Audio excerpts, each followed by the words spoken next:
तेज हो रही है इधर बारिश। ये है गिरगिट, घोंसला बना रहा है बारिश के समय जमीन के अंदर। कलरफुल। वहाँ इतनी तेज बारिश आने की संभावना।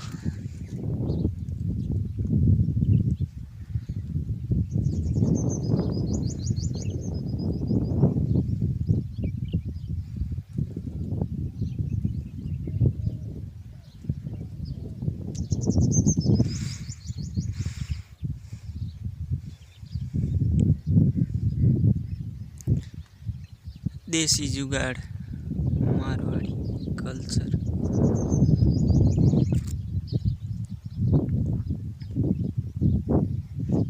ये अभी तक जमीन के अंदर खड्डा खोद रहे हैं।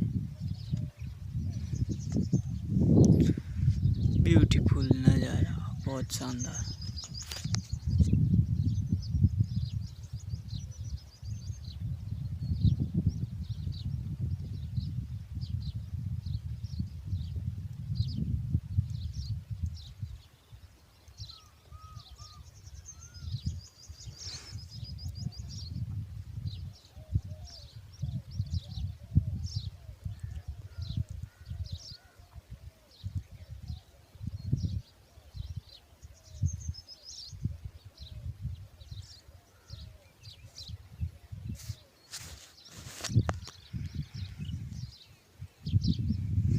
इस साइड धूप है,